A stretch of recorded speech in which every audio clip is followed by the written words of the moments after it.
So, Jason. Yes. Nick. Yes. Let's talk about the third sequel to the second sequel of the Assassin's Creed series. Right. Assassin's Creed Revelations. It's starting to look like the Phantom Menace. Star Wars, Episode 1, the Phantom Menace.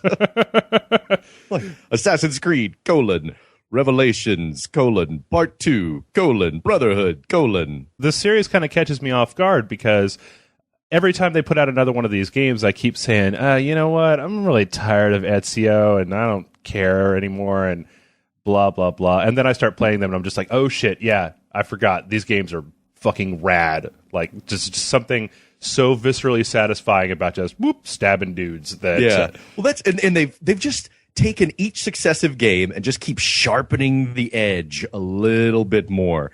And now you've got just so much flourish to it. And they use this a lot, and it never gets old, where they put their palm up to somebody's head, and all of a sudden that person's head just sprays blood. You don't even see the blade pop out of the wrist thing. You just see them put their hand up like, be healed! Only the guy's head explodes. and that is awesome. But you're right, though. I think at this point, even Ezio is tired of Ezio. Because in this game, he's just old and tired. And he's like, oh, another goddamn city to climb around. I tell you what, though, he's not so tired that he doesn't have time to get his Mac on with the somehow in the middle of Constantinople and 1511 or whatever the hell he's there. Right. He still manages to find some 18-year-old Italian broad to hit on for the entire game. Yeah, well, Italian, man. It's in their nature. Come on. You don't get all pimped out in those robes like he does and not try to get some ass. That'd be a waste. Especially, Ezio is like the ultimate video game pimp. And I figured it out. I figured out why he's so amazing. Mm-hmm. He is the most interesting man who ever lived. It's him. Just look at him and his voice and his face. It's like, oh shit, he's going to grow that beard out and open up a Dos Equis. Personally, I think it's the voice more than anything else. Like, if I wish I had the power of Ezio's voice. It's like he would just walk up to women and say, "Hello, my name is Ezio," and their panties just fly off. Like, I would have sex with that dude if he came in and asked me. I would take your sloppy seconds with Ezio. I would let him pull out his hidden blade. So let's see. For those who haven't been paying attention or really don't give a shit, the storyline for this is Ezio is old and he's looking to get into this library that his father couldn't find or couldn't get into or something like that. Has anybody got any? That's right. Yeah, right. His great ancestor Altair, Altair from the first game. Yeah, from the first game. Yeah, he stored all the information behind this great big secret. I'm not going to reveal it, obviously. And so the whole game, you're trying to find the 5 keys while there's an attempted coup d'etat going on in Constantinople or Istanbul between the Ottomans and the Byzantines. That's no one's business but the Turks, Nick. Yeah. Well, the people keep calling it Constantinople because it was only just recently conquered by the Turkish Empire. So there's a little bit of history going on, and you're taking sides against the Byzantines. Like you were saying before, Jason, it seems like the Assassin's Creed is a series where it seems like every iteration of the series, they keep adding more gameplay mechanics in. And they don't ever take anything out that was already there. They just keep adding to it. So feature creep. Yeah, exactly. Well, that's not really technically what that is, but no. Am I screwing up my jargon? Yeah, that's more of a development thing. But it seems like Assassin's Creed, like this is the culmination of all the Assassin's Creed games that have come out, because you've got everything from 1 and 2 and Brotherhood, plus they've added in a few new little, like the conquest mode with your little assassins. You could send them out to do your dirty work all over the world, and that is a whole separate little like tactical mini game all into like itself. Risk, but not boring. I don't know, man. Like my guys were getting shit done too fast in that little mini game to the point where I was stopping every 5 minutes to check in on them because the little thing would come up saying, "Assassinate a butcher is complete." Like, "Fuck your mom" is complete. Like, this is complete. And so it's like, all right, I got to go set these guys all up doing something else. And I finally get towards the middle of the game was just like, you know what? Screw it. I don't care. I don't care anymore about those guys. I'm surprised you went through it. I kind of ignored all those little mini games because I just wanted to get through the story and find out what was in that library and stuff. Well, the secret, at least in Assassin's Creed Brotherhood, was that if you spend the time to get your little assassin ninjas up to max level, then the single-player campaign becomes ludicrously easy. It's just a cakewalk. Yeah, because, I mean, you know, they're like, assassinate this guy without being seen. And you're like, all right, I'll stand a mile away and go, and like 6 dudes jump out of hay and kill the shit out of him. And I'm just like, wow, that's fucked up over there. I don't know. I'm trying to find a way to get that in real life because that is my favorite feature of any video game ever. You just walk up. Oh, see that guy? I wish he was dead. Let me press this button. Oh, bitches out of nowhere with knives and all sorts of shit. And then they Batman the fuck out of there. And they're way better at it than I am because I'll like run into a wall and take a few steps up and I'm like, oh, I need to be a few feet to the left. Okay, there. All right, now I'm out of here.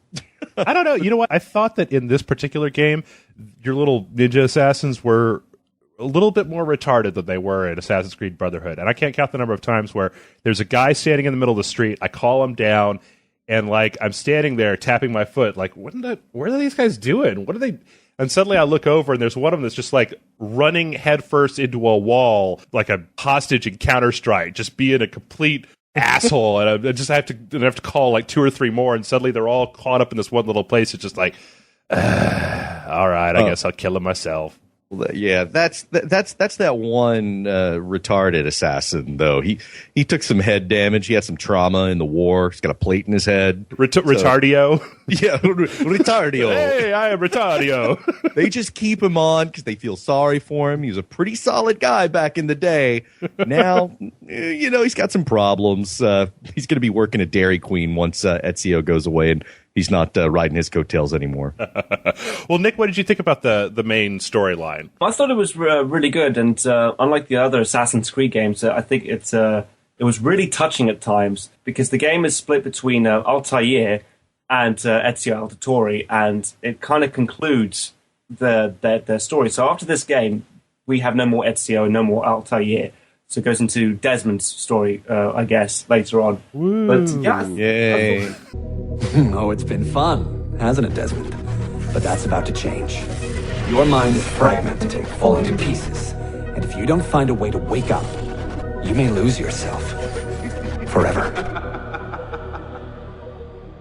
Yeah, so I'm actually quite curious because you spent all this time in the past. I want to know how the present gets solved in the next game. So it's got me hooked onto that. I mean, of course, Desmond is the least interesting character because you've spent the least amount of time with him. I don't know. I could make a case to say that Altair was even less. I mean, you know, if you go back and play Assassin's Creed 1, Altair is kind of a wang man. Like, yeah, he's not really a super likable character. I did though have to say that this game got extremely convoluted because you've got Desmond in the Animus with the ghost of that Subject 15 or whatever his name is kind of a wang too. And it's like he's going back into Ezio's memories, but then Ezio is just he gets these compact discs that when he looks at them, he goes back into Altair's memories, and there's just this whole Inception thing going on. I kept expecting to hear that. I know. That's what I kept thinking. I was like, okay, when is fucking Leo gonna show up and water's gonna start pouring in from the ceiling? And it's like, Ezio, spin the CD and see if you're really Altair right now, you know? I kept expecting Altair to flash back to, I don't know, like a caveman, like hitting somebody from behind with a club. That was the height of assassins. Awesome. The sneaky ninja caveman. But that's I don't know. I mean, I really like the story, but yeah, it is not very friendly. Even if you pay close attention to the little opening montage, it's not very friendly to people who haven't played. In fact, it's damned impenetrable if you're not totally familiar with the series. That said, it's really, really interesting. And one of the most innovative narratives, I think. But it is, you can definitely say that it borrows a lot from stuff like Inception and, the nature of reality and the Matrix and what have you. But it's still really cool. And the story itself is just a very involved narrative that if you were to watch it just as a single movie or maybe a series of movies, I think it'd be really compelling. Most of my problem is, like you mentioned earlier, with the gameplay. And I still really liked the game, but it reminded me of Arkham City in that you started off with all of the stuff you had from the previous game, or most of it, and then it added all sorts of other stuff too. Because you've got the bombs that you can go around and make yourself, and then it adds stand on the roof and point and tell dudes to go here and here while the parade of meat is coming through for you to shoot at. It's just like tower defense minigame.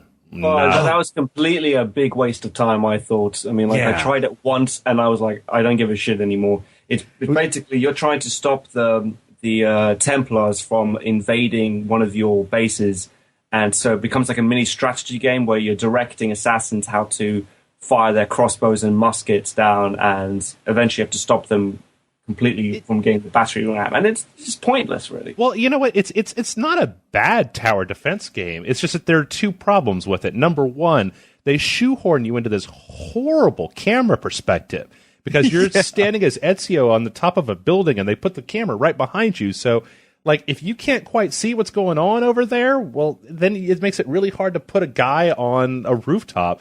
And so, if they just made it like a top-down, or some slightly more isometric camera-controlled view, it would have actually kind of been slightly enjoyable. I don't know about developers. I don't know what's going through developers' heads, but personally, I don't like tower defense. Like, I don't play